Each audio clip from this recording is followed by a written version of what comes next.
Hello, welcome back to the reading of the poem of the Man God, written by Maria Valtorta, Volume 1. Chapter 90, The Next Day in the House in Nazareth. 20th January 1945. I see Mary moving about the house, barefooted and active. At daybreak, in her pale blue dress, she is like a butterfly, lightly and noiselessly touching walls and other things. She goes to the front door and opens it carefully without making any sound. She leaves it half open. After having a look at the still deserted road, she tidies up, opens doors and windows, goes into the workshop, where she now keeps her looms, since it was abandoned by the carpenter, and bustles about also in there. She carefully covers one of the looms, where weaving has just begun, and smiles at one of her thoughts while looking at it. She goes out into the garden. The doves gather on her shoulders, and with short flights from one shoulder to the other, to have the best place, quarrelsome and jealous of her love, they accompany her to a closet where foodstuffs are stored. She takes some grain for them and says, "Here, stay here today. Don't make any noise. He is so tired." She then takes some flour and goes into the anteroom near the stone oven and starts making the bread. She kneads it and smiles. Oh, how Mother smiles today. She is like the young mother of the Nativity. So much joy has made her young again. From the dough she takes a lump and puts it aside, covering it, and then resumes her work, getting heated while her hair looks lighter in color as it becomes lightly powdered with flour. Mary of Alphaeus comes in quietly. "Are you working already?" "Yes, I'm baking bread, and look, the honey cakes he likes so much." "You make the cakes. The dough is quite bulky. I'll work it for you." Mary of Alphaeus, a more robust countrywoman, works at the bread with enthusiasm, while Mary mixes butter and honey to the cakes. She makes many round-shaped buns and places them on a metal plate. I do not know how to inform Judas. James does not dare, and the others. Mary of Alphaeus sighs. Simon Peter is coming today. He always comes with the fish on the second day after the Sabbath. We will send him to Judas, if he is willing to go. Oh, Simon never says no to me. May peace be on this day of yours, says Jesus, appearing. The two women start hearing his voice. Are you already up? Why, I wanted you to sleep. I slept like a child in its cradle, Mother. I'm afraid you have not slept. I watched you sleeping. I always did so when you were a baby. You always smiled in your sleep, and that smile of yours remained all day long in my heart like a pearl. But last night, son, you were not smiling. You kept sighing as one who is afflicted. Mary, sore at heart, looks at him. I was tired, Mother. The world is not like this house, where everything is honesty and love. You know who I am, and can thus understand what it is for me to be in touch with the world. It is like walking along a foul, muddy road. Even if a man is careful, he will get splashed with mud, and the stench will penetrate him, even if he endeavors not to breathe. And if he is a man who loves cleanliness and pure air, you can imagine how troublesome it is. Yes, son, I understand, but it grieves me that you should suffer. Now I am with you, and I do not suffer. There is only the memory, but it serves to increase the joy of being with you. And Jesus bends down to kiss his mother. He caresses also the other Mary, who has just come in all flushed, after lighting the oven fire. We will have to inform Judas. It is the worry of Mary of Alphaeus. It is not necessary. Judas will be here today. How do you know? Jesus smiles and is silent. Son, every week this day, Simon Peter comes. He comes to bring the fish caught early in the night, and he arrives here shortly after daybreak. He will be happy today. Simon is good. He always helps us while he is here. Does he not, Mary? Simon Peter is honest and good, says Jesus, but also the other Simon, whom you will see shortly, is a kind-hearted man. I am going to meet him. They must be about to arrive. And Jesus goes out whilst the women, after putting the bread into the oven, go into the house, where Mary puts on her sandals and then comes back wearing a snow-white linen dress. Some time goes by, and while waiting, Mary of Alphaea says, "You do not have time to finish that work. It will soon be finished, and my Jesus will have the relief of shade without having his head burdened." The door is pushed from outside. "Mother, here are my friends. Come in." The disciples and shepherds go in all together. Jesus is holding by their shoulders the two shepherds, and he leads them towards his mother. "Here are the two sons looking for a mother. Be their joy, woman." "You are welcome." "You? Levi, you? I do not know, but according to your age, as he told me, you must be Joseph. That name is sweet and sacred in this house. Come, come.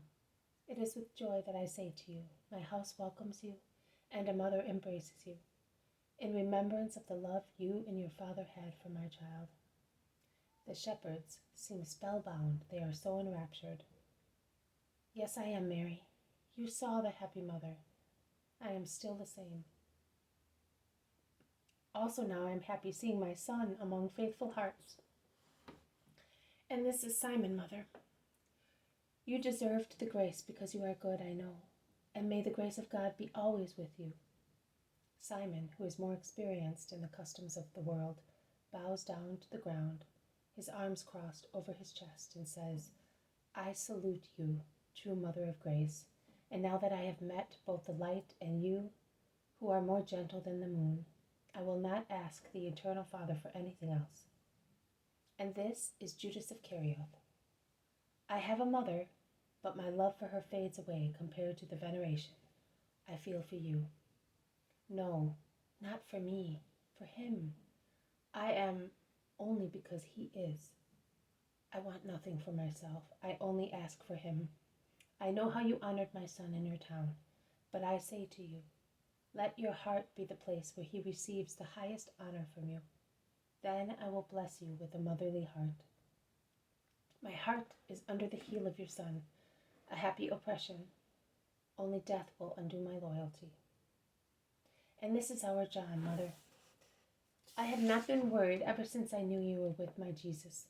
I know you, and my mind is at peace when I know that you are with my son. I bless you, my peace. She kisses him. Peter's harsh voice is heard from outside.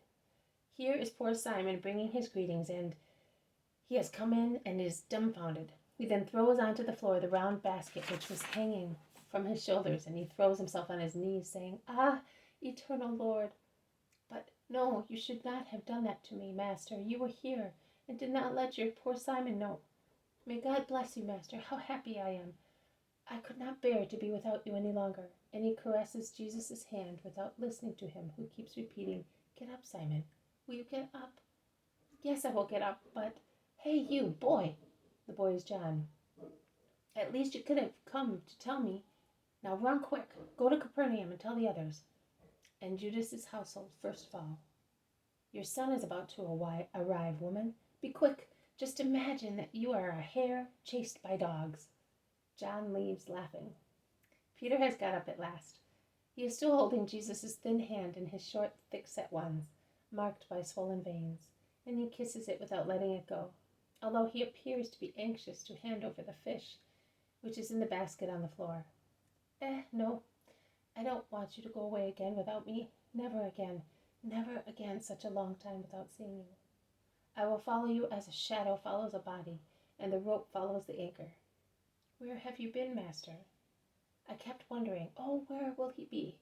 What will he be doing? And will that boy John be able to look after him? Will he make sure that Jesus does not get too tired, that he is not left without food? I know you. You have lost weight. Yes, you have. He did not take proper care of you. I will tell him that. But where have you been, Master? You are not telling me anything. I am waiting for you to give me a chance to say one word. It's true, but to see you is like having a new wine. It goes to your head just with its smell. Oh, my Jesus. Peter is almost in tears out of joy. I also missed you. I missed you all, although I was with dear friends. Here, Peter, These two men have loved me since I was a newborn baby. Even more, they have suffered because of me. Here is a son who lost his father and mother on account of me. But now he has so many brothers in you all, has he not? Of course, Master. If by chance the devil should love you, I would love him because he loves you. I see that you are poor too, so we are equal. Come here that I may kiss you. I am a fisherman, but my heart is more tender than a dove's, and it is sincere.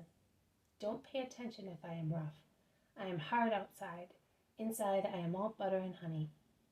But with good people, because with evil ones. And this is the new disciple. I think I have already met him. Yes, he is Judas of Kerioth, and your Jesus was made welcome in that town because of him. I ask you to love each other, even if you are from different regions. You are all brothers in the Lord. And I will treat him as such, if he will be such. Yes, Peter stares at Judas a frank, warning glance. Yes, I may as well say so you will understand me at once and properly. I will tell you, I do not think much of Judeans in general, and of the citizens of Jerusalem in particular. But I am honest, and upon my honesty I can assure you that I will put aside all the ideas I have of you, and that I want to see in you only a brother disciple. It is up to you now not to make me change my mind and my decision. Have you such preconceived ideas, Simon, also with regard to me? Asks the zealot, smiling. Oh, I had not seen you. With regard to you? Oh, no. Honesty is painted on your face. Goodness comes from your heart, like sweet-smelling oil from a porous vase. And you are an elderly man, which is not always a merit. Sometimes the older one gets, the more false and worse one becomes. But you are one of those who behave like vintage wines. The older they get, the better and purer they become. You have judged correctly, Peter, says Jesus. Now come. While the women are working for us, let us stop under the cool bower. How lovely it is to be with friends. We will then go all together through Galilee and farther. Well, not all. Now that Levi is satisfied, he will go back to Elias to tell him that Mary sends him her greetings. Is that all right, Mother? That I bless him as well as Isaac and the others. My son has promised to take me along with him, and I will come to you, the first friends of my child. Master, I would like Levi to take to Lazarus the letter you know about. Have it ready, Simon. Today is a full feast day. Levi will go away tomorrow evening, in time to be there before the Sabbath. Come, my friends. They go into the green kitchen garden, and it all ends. This has been a reading from the poem of the Man God, written by Maria Valtorta, Volume 1, Chapter 90. Thank you for listening. I will see you tomorrow. May God bless you, and may peace be with you.